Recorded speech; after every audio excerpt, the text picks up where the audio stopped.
The year was 2027. Advances in biotechnology were helping people improve their physical and mental abilities to an amazing degree. Provided, of course, they had enough money.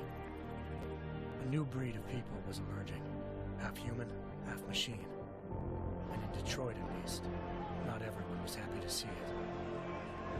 I'd just landed a job as head of security at Sarif Industries, a cutting-edge biotech firm. David Sarif himself handpicked me for the job, said he needed me to keep his people safe. My ex, Megan Reed, was one of them. Brilliant neuroscientist, Megan had found a way to make augmentation safe and affordable for everyone. All she had to do was present her research to Congress. But the night before her big meeting, my security measures failed. A team of Black Op mercenaries stormed into Sarif headquarters, massacring everyone in sight. 3 of the mercs were heavily augmented walking tanks. Their mission? Take out Megan and her team.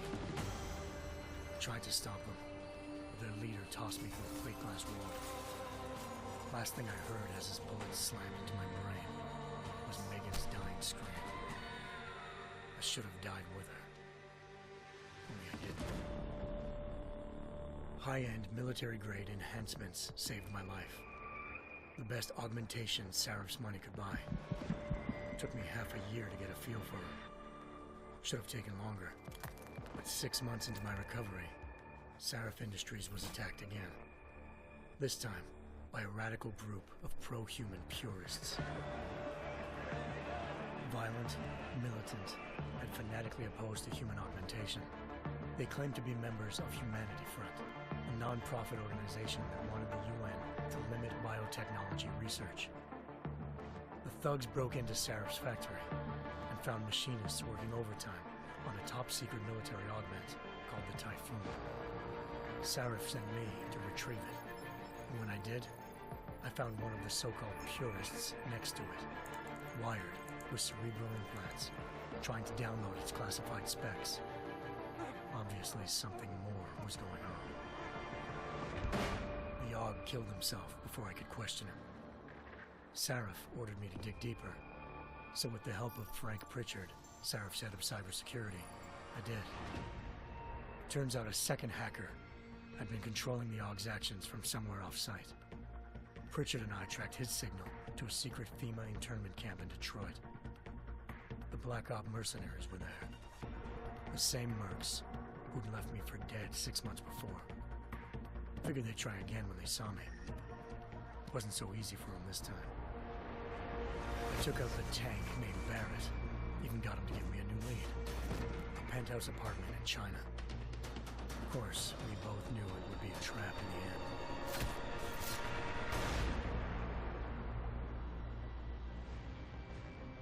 Hengsha Island, China. Home to a city so crowded, they had to build a second city on top of it. Trying to find clues in Hengsha wouldn't be easy. Lucky for me, I wasn't alone. Farida Malik, Sarif Industries' ace pilot, had lived in Hengsha before. A good person to have on your side. She knew enough about the place to get me around. Malik dropped me in the lower city, close to the penthouse Barrett had told me about. Bell Tower Associates, a private security firm under contract to the Chinese government, Had agents tossing the suite when I arrived. Just not for the reason I'd been expecting.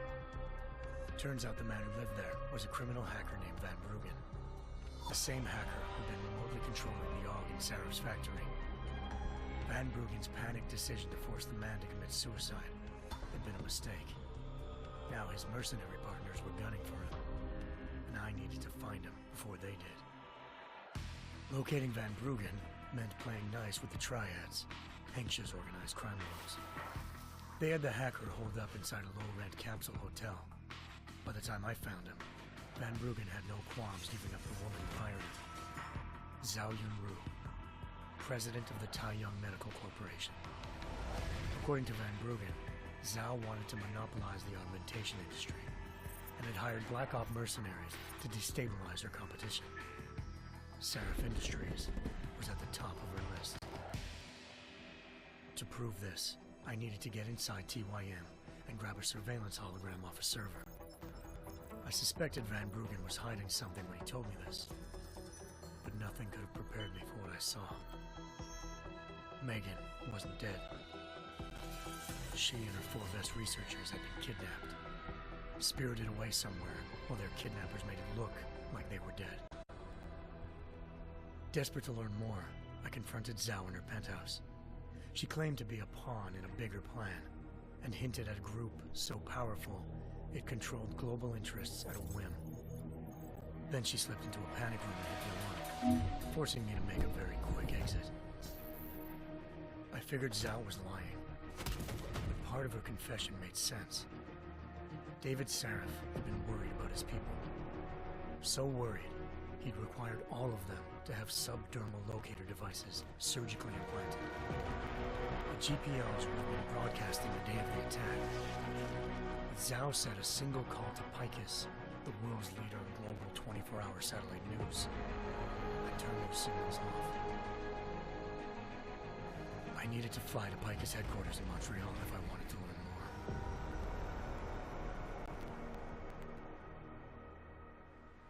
more. Eliza Cassan, Picus Communications' First Lady of News. Malik thought I was reaching when I told her Eliza was involved in this. The world's most famous news anchor, working with a mercenary hit squad.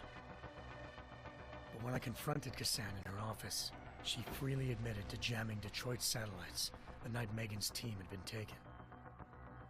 Said she's just been following her commands. I suspected she wanted to say more. But Black Op mercenaries showed up looking to shut us both down. And just like that, the Eliza I'd been talking to disappeared. The Mercs were led by an augmented killer I'd crossed paths with twice before. Fedorova, a woman who'd made silence her best friend. She waited for me to track Eliza's transmission to a secret server room underneath the Picus complex, then jumped me from behind. A deadly fight ensued. I made sure she never moved silently again. With Fedorova down and no one left to keep Eliza quiet, she reappeared. Turns out Picus's First Lady of News wasn't a lady at all. She was a sophisticated AI program, engineered to monitor data streams and control what people believed. Eliza told me the Mercs had brought in a Humanity Front doctor named Isaiah Sandoval to remove the scientist's implanted tracking devices while Detroit's satellites were down. She also told me to speak to David Seraph if I wanted to learn more. By the time Malik and I got back to Detroit, tensions between normal and augmented citizens had reached a flashpoint. Riots were breaking out in several cities, and the UN was being urged to intervene. Seraph was trying hard to convince Hugh Darrow, the inventor-turned-philanthropist who'd once been a leading proponent of enhancement technologies, to help stop a possible regulatory vote. Seraph had a lot riding on Darrow. Megan's discovery would have given millions of people the chance to evolve beyond their normal human abilities, and at the same time catapulted Seraph Industries to the top of the Fortune 500. According to Seraph, Megan's kidnappers knew this, and didn't want people evolving unless they controlled how it was done. He called his enemies Illuminati, and urged me to keep searching. Determined to do so, I tracked down Sandoval via America's most outspoken augmentation opponent, Bill Taggart, Sandoval's boss and founder of Humanity Front. Sandoval admitted to operating on Megan's team when I confronted him, but said he hadn't removed their GPLs. He'd merely switched them to a different frequency. Pritchard was able to trace one of the signals to China. Malik and I immediately took off in pursuit. Unfortunately, the Illuminati were one step ahead.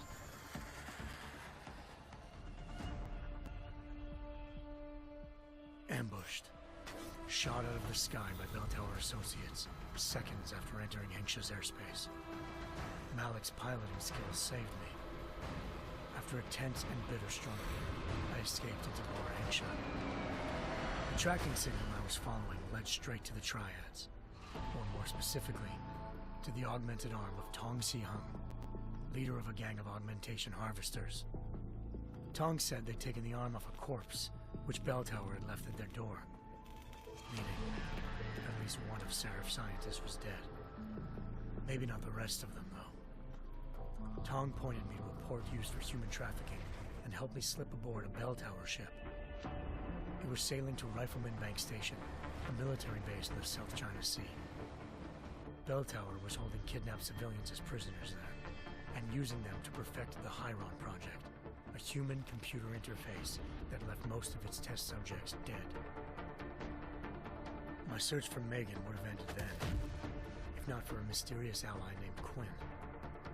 In exchange for my help exposing Bell Tower, he slipped me aboard a second ship headed to Singapore, and an Illuminati-run biotech facility called Omega Ranch. 3 of Seraph's scientists were there, forced by their captors to create a technology capable of remotely shutting down augmented abilities. Thanks to an emergency recall notice issued by the World Health Organization, millions of people all over the world already had the biochip installed.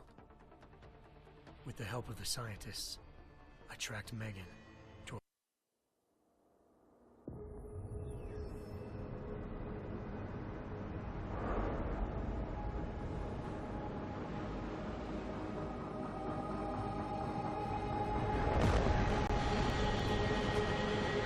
I once thought I could save the world. Now look at it.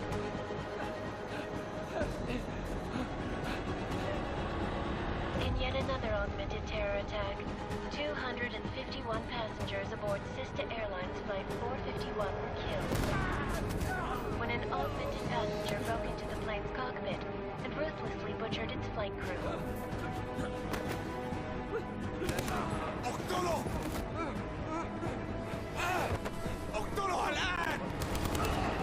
Details recovered from the black box recorder suggest that the man may have been suffering flashbacks to the AUG incident.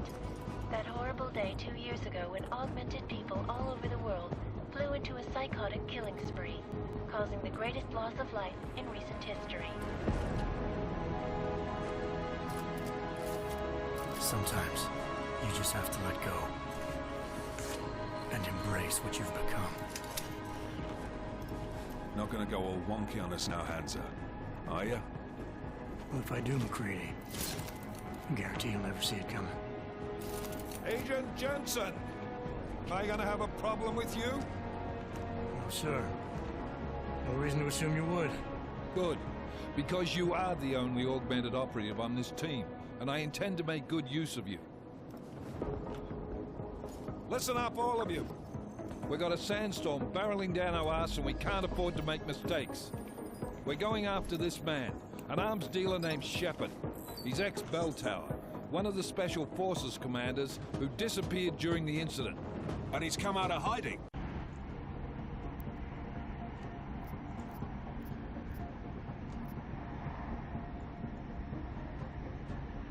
I'm not leaving my 6 exposed. Give me something lethal. Your call, but Singh's undercover in all this. So watch your fucking sight.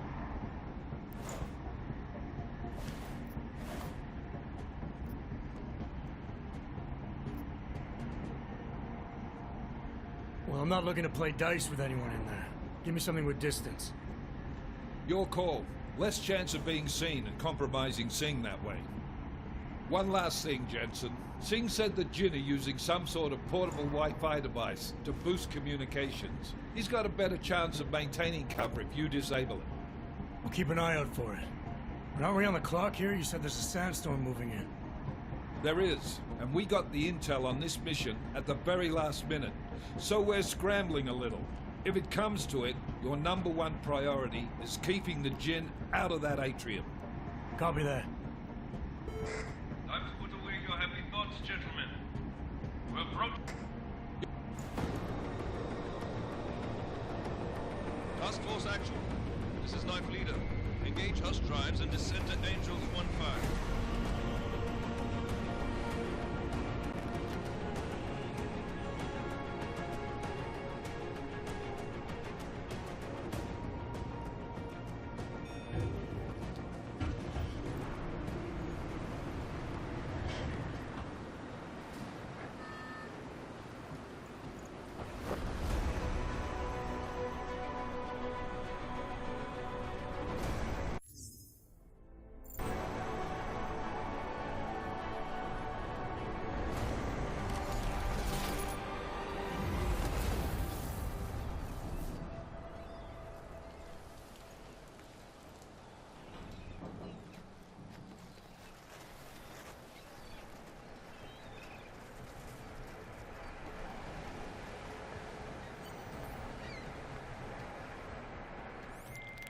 Team leader, this is Jensen. I'm on the roof. Solid copy. Move into the building. The access route you need to block is at the far end of the penthouses. And keep in mind, the direct route might not be the easiest one. Roger that.